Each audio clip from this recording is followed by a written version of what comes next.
Hey guys, how are you all doing? This is the MMA breakdown with my predictions for UFC on Fox 10, Henderson versus Thomson. Overall, my initial impression of this card is it seems pretty weak. We're used to getting title fights on Fox, and I know Pettis was supposed to be on the last Fox card. He got injured, so kind of put that division on hold, and we're just seeing a contender fight for the main event here instead of a title fight. But the rest of the fights, I don't know. I'm just not really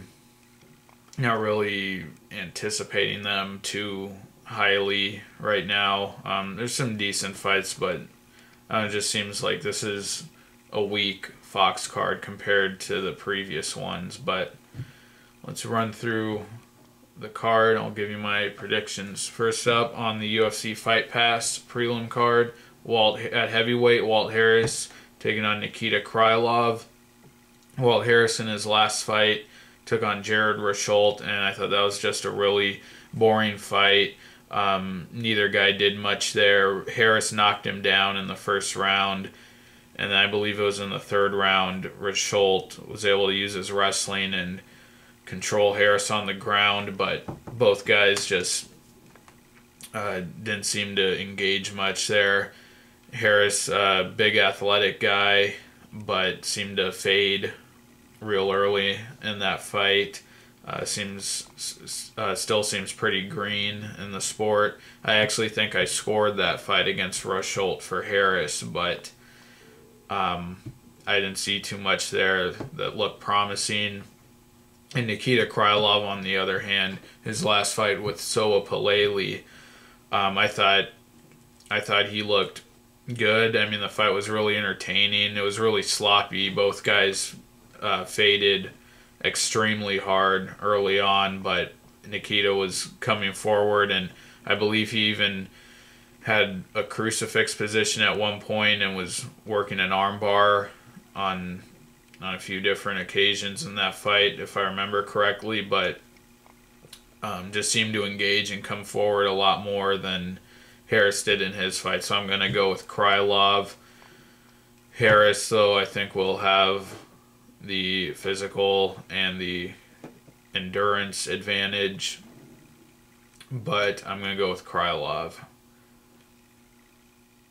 Now on to the Fox Sports 1 prelim card. Welterweight, George Sullivan versus Mike Rhodes. Two no-names, don't know anything about either of these guys, so can't give you any analysis. I don't know. Who knows? Next up, a lightweight, Darren, the Detroit superstar Cruikshank, taking on Mike Rio. Two tough veterans. These guys were actually from the same season, Tough 15. It was the Tough Live season.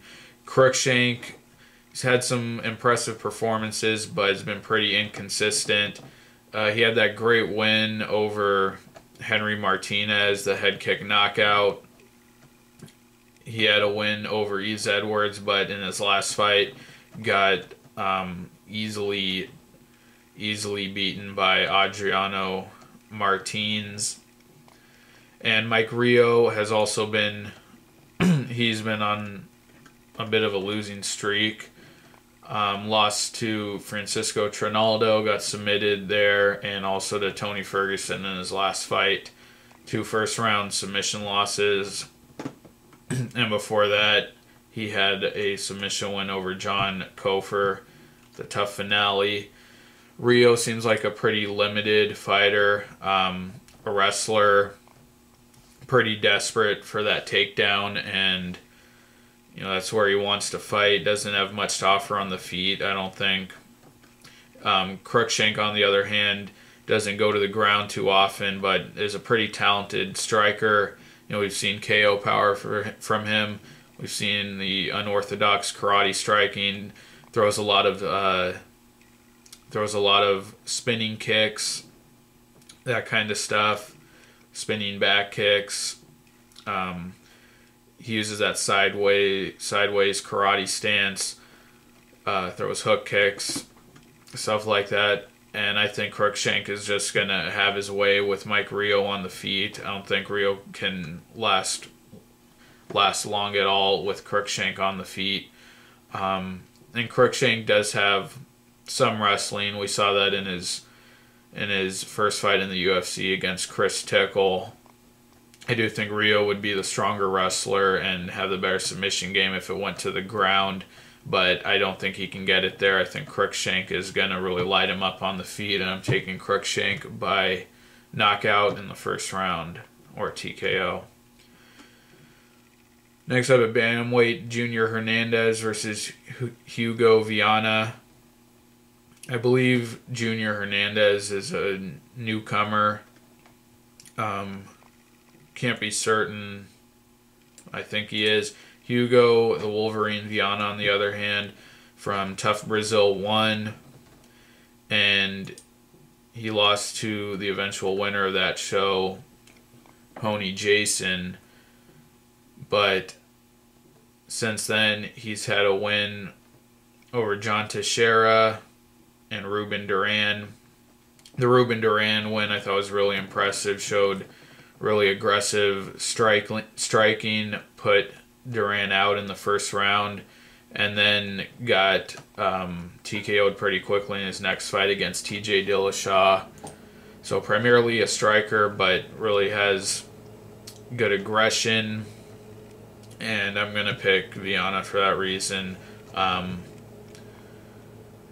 I'll say TKO early, first or second round. Again, don't know anything about Hernandez. If he's fought before in the UFC, I'm not remembering him, but I think he's a newcomer. And next up at bantamweight, Chico Camus versus Yatsen Meza. Chico Camus coming off of a win over Kyung Ho Kang, even though that win was pretty controversial. I think I scored it for Kang, but it was pretty close. And in that fight, Camus was controlled a lot on the ground, spent a lot of time on his back, but I believe it was in the third round with only about 20 or so seconds left, hurt Kang with an up kick and then got on top, used some ground and pound, and I believe he did that at the end of one of the earlier rounds as well, but he got the nod there.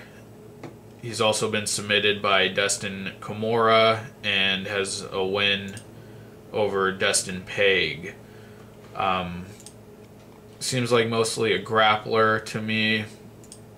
His fight with Peg spent a lot of time on top. He was stuck in a triangle choke, I think in a few different spots in that fight for a while, but kept top control, won that fight, and then the fight against Kang was on his back a lot.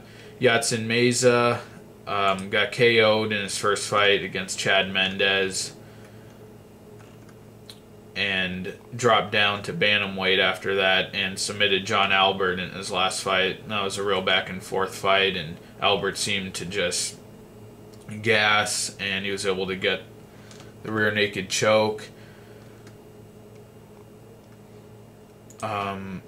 I think Yatsen Meza physically is a little bigger than Camus, but we've just seen more of Camus, and I think Camus fights at a higher pace.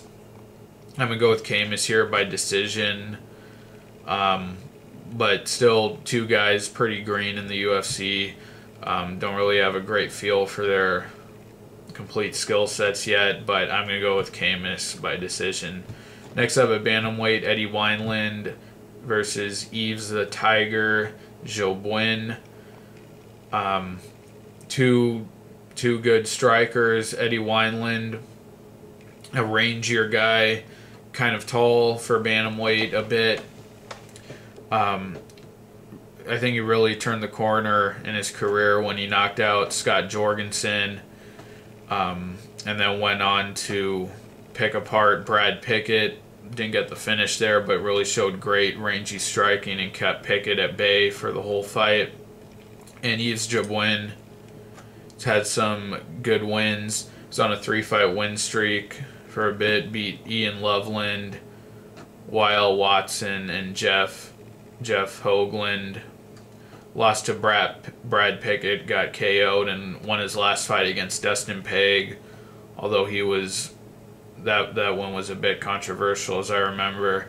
He was stuck in a lot of submissions in that fight for a while. But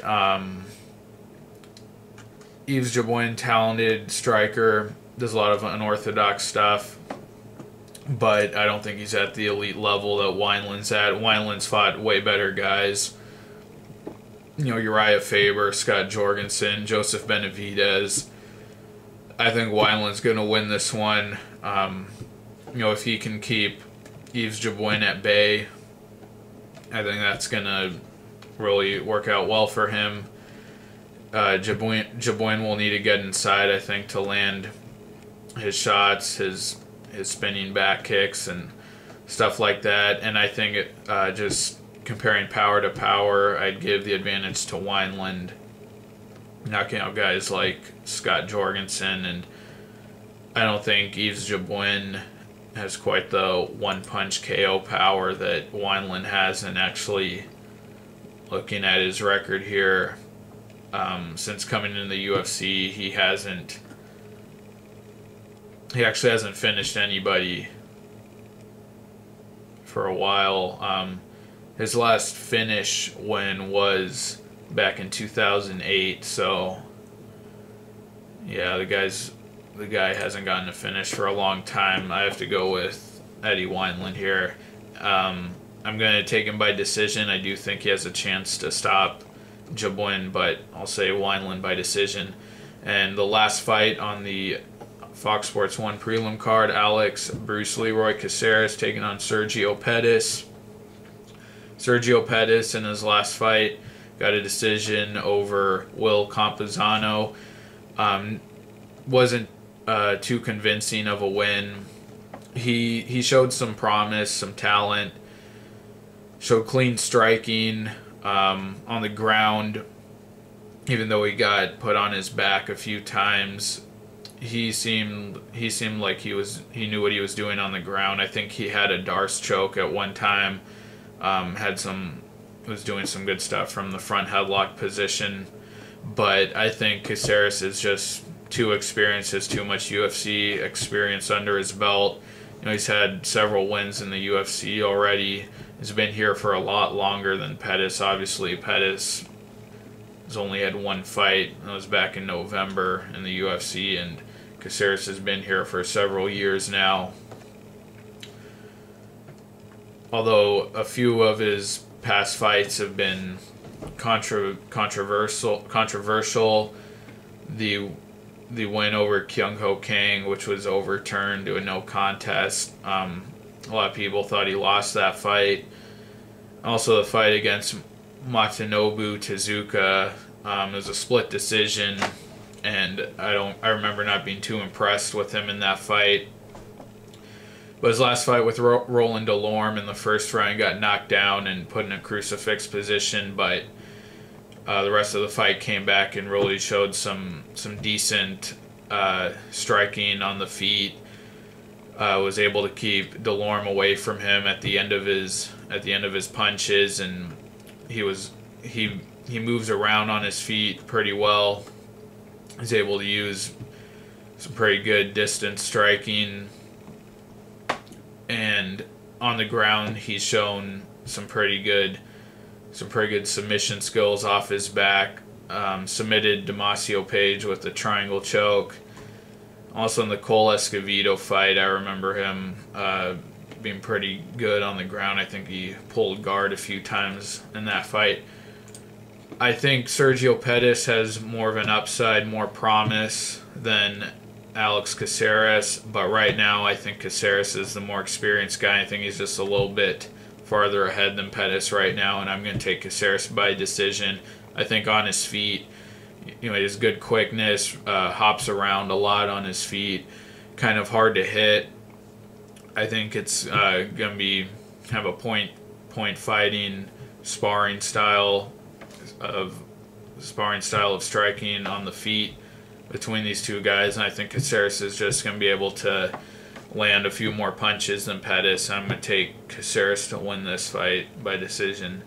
Now on to the main card at featherweight. Darren the Damage Elkins taking on Jeremy Lil Heathen Stevens. And I think Stevens is just going to crush Elkins. I've been impressed with Elkins. You know, he's had a good win streak. Got knocked out really easily by Chad Mendez in their fight in the first round. Wasn't competitive at all. And then his last fight, got a pretty good win over, what's that guy's name? The Japanese fighter, Hatsuhioki. Got a good win there. Elkins is scrappy. He even showed he has some power in his striking against Antonio Carvalho, but the technique is not there in his striking, and I don't think the striking skill level of Elkins is even going to compare to that of Stevens. I think Stevens is just on a whole different level of striking. I was really impressed with him in his last win, knocking out Honey Jason with a head kick. And I think on the feet, Stevens is just going to be far better. Elkins does have good wrestling. That's also another huge part of his game. I don't think he's going to be able to really implement that against Stevens. I really like Stevens to just win on the feet. I think has greater hand speed, and again, the technique I think is a lot cleaner for Stevens, and Elkins is more kind of a brawler, and still think that his striking technique isn't quite there yet. Next up at lightweight, Donald Cowboy Cerrone taking on Adriano Martins. Cerrone, I was real critical of this guy when he lost. Well, he beat KJ Noons, and then he lost to Rafael dos Anjos. I thought his fire was just completely gone, and he's even admitted that several times, but really came back strong in his last win against Dunham. Looked like the old Cowboy, engaged, hurt Dunham early, and finished him off with a great triangle choke. I still think Cerrone's a bit of a head case. Each individual fight, I think, that's going to be the question for him. Where is he mentally? The Dunham fight was a really good, strong showing. I'm not quite sold that Cerrone's a contender again. Obviously, it was a really good win, but I think he could still be, mentally not there, and the motivation might not be there from fight to fight, just based on that Dunham win. And on the other hand, Adriano Martins really impressed me with his last fight, with his last win over Darren Cruikshank. Only threw a handful of strikes, but against a really talented striker like Cruikshank, he knocked him down twice in that fight on the feet, and only using like a step-in jab, I think, showed real clean and powerful striking. Like I said, knocked Cruikshank down twice, and then finished him off in the second round with a Kimura. And Martins really came out of nowhere for me. I'd never really heard of him before, and just looked like a very technical, very clean guy, with his striking and with his ground skills. So if Cerrone shows up like he did against Dunham, or even better, the old Cerrone, I take Cerrone easily. But I think if Cerrone is even a little bit off his game, I think this could be the perfect, opportunity for Martins, guy who is coming off of a really impressive win, to kind of sneak up and overtake Cerrone and kind of take his place. I just haven't seen anything of Martins other than his last fight against Cruikshank. I'm gonna take Cerrone, but I have a feeling I kind of think Martins is gonna surprise a lot of people here and take this one. Cerrone obviously is very good on the ground. I don't know how his ground skills though are gonna compare to a Brazilian Jiu-Jitsu black belt who has proven to be competent in other areas of MMA like Martins. But again, I'm going to side with Cerrone here. I'm picking him. But again, I have a feeling I want to take Martins. Actually, I just can't do it. But I'm not going to be too surprised if Martins upsets Cerrone here. Next up, the co-main event at heavyweight, Gabriel Gonzaga taking on Stipe Miocic. Gonzaga really turned his career around after leaving the UFC, after he lost to Brendan Schaub, coming back, and I think he's won 4 fights. He's 4-1 since coming back to the UFC. And those 4 wins, 2 of them have been submission wins, 2 of them have been knockouts. Has only lost to Travis Brown in there, and some controversy there with the illegal elbows. But his last 2 fights I've been super impressed with. Dave Herman didn't really take him too seriously as an opponent at that point for Gonzaga, but still Gonzaga just ran over him in the first round, knocked him out. And then Sean Jordan, I really was convinced that Jordan was the better fighter and was going to win that fight. And again, Gonzaga just clipped him early and put him out 1 shot. So Gonzaga's on a real hot streak in my mind here, coming off of that win over Jordan. Big power and obviously has the submission skills, but I'm going to go with Stipe Miocic. I think this guy's, I think he's really talented and still flying under the radar in the UFC.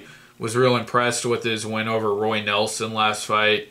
Was really mobile on his feet and used great movement and striking to just kind of stifle Nelson's attack. And, I think Gonzaga on the feet, he's not as wild as Roy Nelson, but kind of similar. They're both going for the big knockout punch, kind of brawlers. And Miocic completely stymied Nelson. Used great clean striking. Showed a great jab in that fight. Never got overeager. Never left an opening for Nelson, and really just picked him apart the whole fight. And I really liked his win against Shane Del Rosario also. Used good wrestling in that fight and used great ground and pound. He's shown knockout power, knocking out Phil DeFries. His one loss, though, to Stefan Struve, and that was a good fight, though. He tagged Struve a few times in that fight, but eventually Struve was able to get to him and knock him out. And I do think that might be a sign that his chin isn't all there. His chin might be a little suspect, getting knocked out by Struve, and that's not. It's not a knock on Struve. I just think that suffering a knockout loss already, and Gonzaga being a big power puncher, that might be a sign that his chin won't be able to hold up to a guy like Gonzaga. But again, I like Miocic. I think he's going to be able to use his wrestling. I think he's going to be able to use that striking on the feet. Kind of similar to how we fought Nelson last time, with the movement and kind of the technical, clean striking. A lot of jabs, but I like Miocic to win this. I'm going to take him by decision. I wouldn't be surprised, though, if Gonzaga knocked him out. Again, Gonzaga showed great power in his last win against Sean Jordan, but I'm taking Miocic. And then the main event, Bendo Henderson, taking on Josh the Punk Thomson. I like Henderson in this fight easily. We can do MMA math, comparing their fights against Nate Diaz. Henderson, I think that was his most impressive performance. in the UFC, and definitely since becoming champ, was dominating Nate Diaz like he did, but never able to finish him. Josh Thomson, on the other hand, in the first round of their fight, had a great game plan. Was able to get to Diaz early, came in with a barrage of punches, pushed him against the fence, and then eventually landed that head kick. He landed it twice, I think, and put Diaz out. Super impressed with Thompson's last win there, but I don't like, and I'm a guy who likes MMA math. I like to compare fights like that, but I don't like it here. I think Henderson is just going to be better than Thomson everywhere. On the feet, Henderson hasn't shown great power, even though in his fight with Nate Diaz, knocked him down several times. And I think in this fight, he's really going to be able to use his wrestling. I think he's more athletic than Thomson. I think his striking is just a bit more technical. I will give the power advantage on the feet to Thomson. Coming off of that last knockout win over Diaz, I think Thomson shown he hits a bit harder. There's a bit more power in his striking. But wrestling, I think Henderson is gonna win that battle. Thompson's a good wrestler too. I still haven't seen many of Thompson's fights. I didn't watch much Strikeforce for a while, but I do remember his win over Jay-Z Cavalcante. And I saw his last fight with Gilbert Melendez, had a strong showing there. And then his last fight against Nate Diaz. And also comparing their fights to Gilbert Melendez, Josh Thomson was closer to finishing Melendez than Henderson was. But I don't know, I just think Ben Henderson's had a ton of UFC experience by this point, and had a lot more impressive performances, I think, than Thomson has, especially getting to the title and then holding on to it. Again, I give Thomson the power advantage, but that's about it. Wrestling and the striking, the overall striking, I give Henderson the advantage. I think he's got the cleaner jab and cleaner fundamental boxing than Thomson, and I think he can get the takedown more easily than Thomson can. So I'm going with Henderson by decision. So those are my predictions for UFC on Fox 10, Henderson versus Thomson. Thanks a lot for watching, guys. Please leave your thoughts and comments on any of these fights. Please like the video, subscribe, I'd really appreciate that.